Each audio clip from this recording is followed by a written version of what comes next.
Right now, COVID-19, also known as coronavirus, has infected more than 2.5 million people and killed 165,000 worldwide. I was just telling Jilly Bean, remember the good old days, like 90 days ago, when we thought, when there was impeachment? Boy, wouldn't we love to go back to that, right? That was tame compared to what's going on right now. There's something about this negative energy. I've been reading a lot about energy these days. There's something about this negative energy that's coming from the White House, this orange guy in the White House. Since he's been elected, we have gone from one crisis and one disaster to the next. There has never been a day since this man has been elected. Think about it. And it's culminating now with this coronavirus. There has never been a day since this man has been elected where we were able to walk around and say, what a calm day that's going on in the world. It has been mass chaos since this guy has been elected.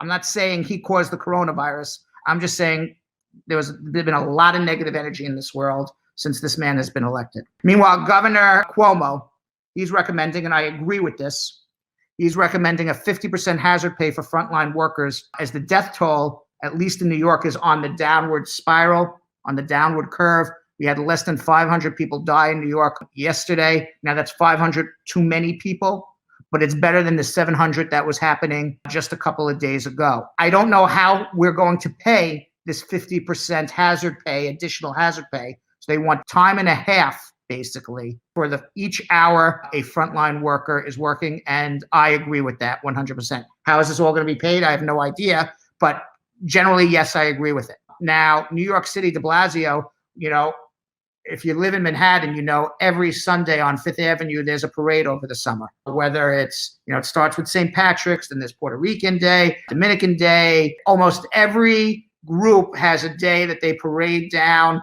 Fifth Avenue. Well, for the month of June, unfortunately, we're going to have no parades. Mayor de Blasio is canceling all non-essential events, including parades, Puerto Rican Day, Israel Day, all canceled. He says that they will be rescheduled for later this year. We'll see what happens. And we cover all of these events. We cover these events all of the time. If you've ever watched Bradshaw Live, we're at the Puerto Rican Day Parade. We're at the Dominican Day Parade because we are a show about diversity and celebrating diversity. And there's no better way to celebrate diversity than celebrating each group's contribution to the United States of America. Meanwhile, there are some people are protesting the stay-in-place order. I will have to say nobody likes staying in their home. There's not a human being I know that enjoys staying in their home.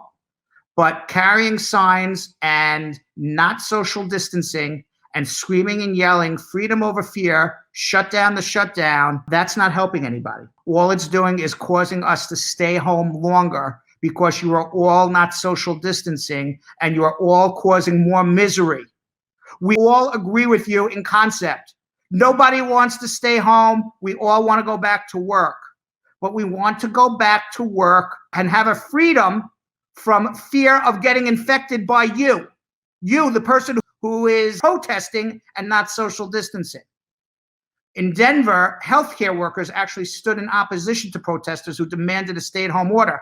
And God bless these healthcare workers. They're the ones who are putting their lives on the line to help people who are sick. And now these protesters go and don't social distance and scream and yell.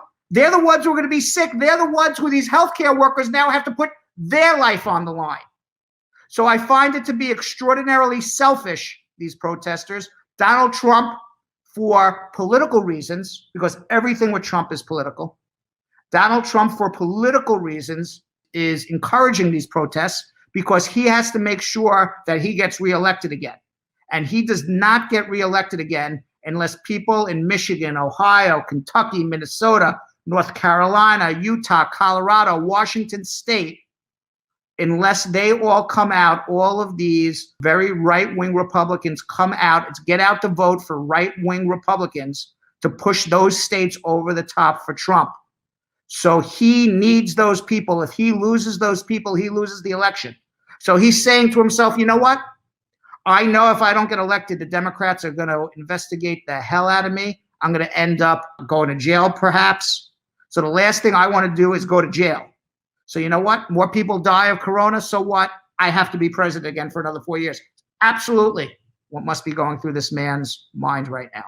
Now, he's fueling the protests. He tweeted, "Liberate Michigan, liberate Minnesota, liberate Virginia," just hours after he sits with these professionals who come on to his daily coronavirus task force press conferences to talk about social distancing, staying away from each other. We have to flatten the curve. And then 2 hours later, liberate Michigan, liberate Minnesota. So now most governors, have strong public health restrictions in place and likely want to continue to hold the line for some time to come. And this was a position even Trump publicly supported as of last Thursday.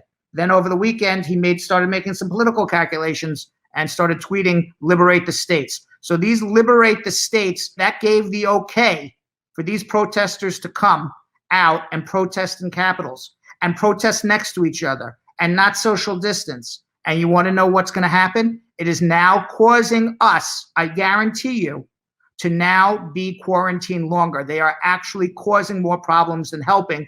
The only person they're helping is Trump, because Trump's getting his vote out. Trump is getting his vote out by doing this. That's an unfortunate situation. Now, the biggest problem with reopening America, with reopening the world, is testing. We have to know two things. Number one, we have to know if somebody is sick, and we have to know if they have the coronavirus, and we have to know it in a fast period of time. So we have to have the ability to test somebody and give a result within minutes. You have corona, you don't have corona. So if you have corona, you have to quarantine yourself. If you don't have corona, you can go about your day. The other thing we have to be able to do is test for people with antibodies. Why? Because the presumption is, although it has not been proven scientifically, but the presumption is that coronavirus acts like the flu virus, that if you got corona this year, you won't get it again until next year. So now you have immunity. If you know you have immunity, you can walk around and not infect anybody, and you can go back to work. Once we are able to do this on a widespread basis, and only until then, will we be able to get back to a normal life, not only in America, not only in Europe, not only in third world countries, in South America, not only in Africa, Middle East, around the entire world. Now, speaking after Vice President Pence yesterday, Dr. Anthony Fauci, the federal government's top infectious disease expert, said that existing capacity for testing nationwide can be utilized, but used the future tense when discussing the potential for states to scale back social distancing. New estimates by researchers at Harvard University released Friday suggest the United States cannot safely reopen until we start testing at 3 times the rate we are doing as of today. Right now, as of today, there are 164,000 tests being conducted every day in the United States. And according to these Harvard scientists, which is who I believe Dr. Fauci is following, we need to ramp it up to 500 to 700,000 per day. One of the biggest problems with testing is not that we don't have enough tests. We don't have enough cotton swabs to run the tests. We have the test kit that you can put the cotton swab in.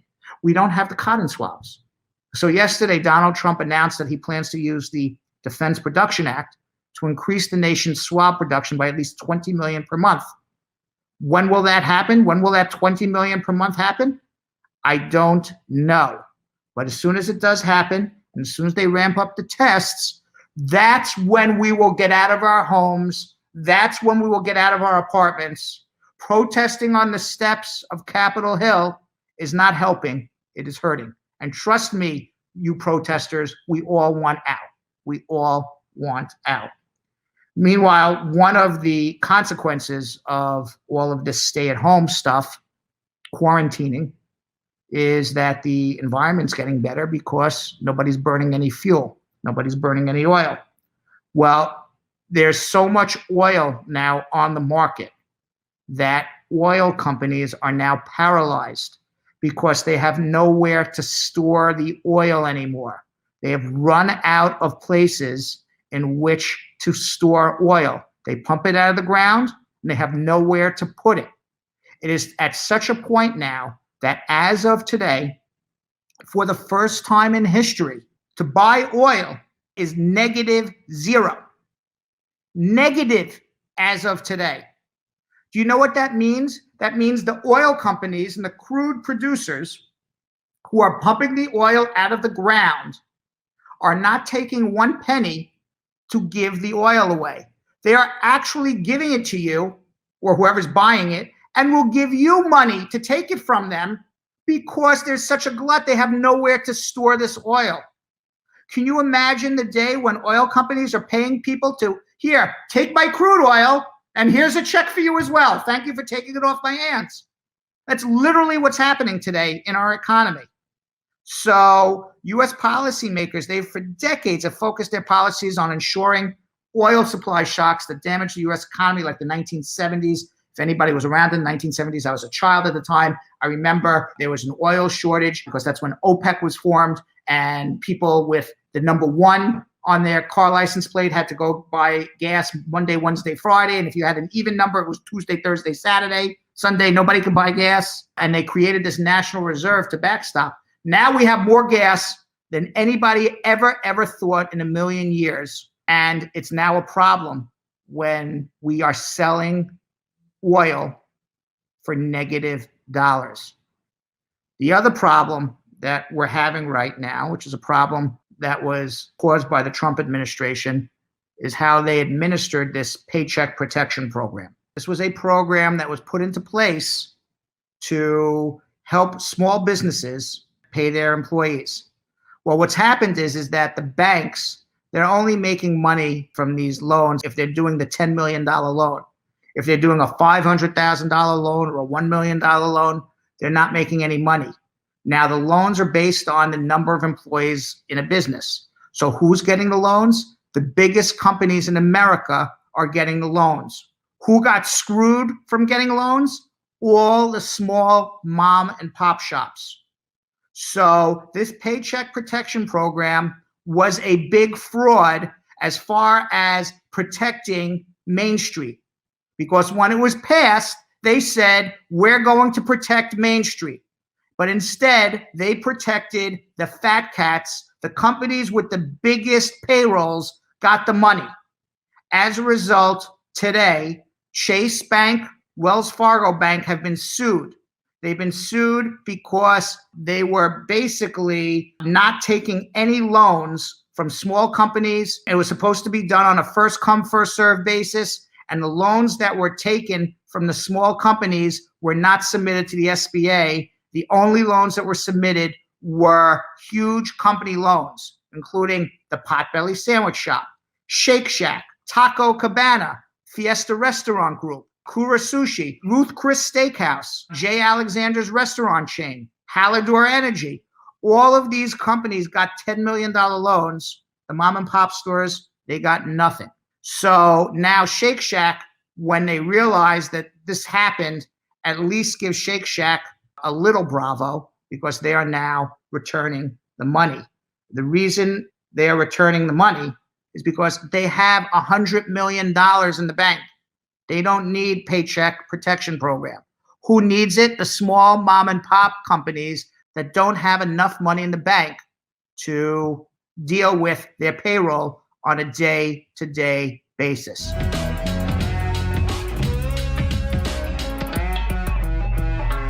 Thanks for watching. For more Bradshaw Live, like and subscribe to our YouTube channel.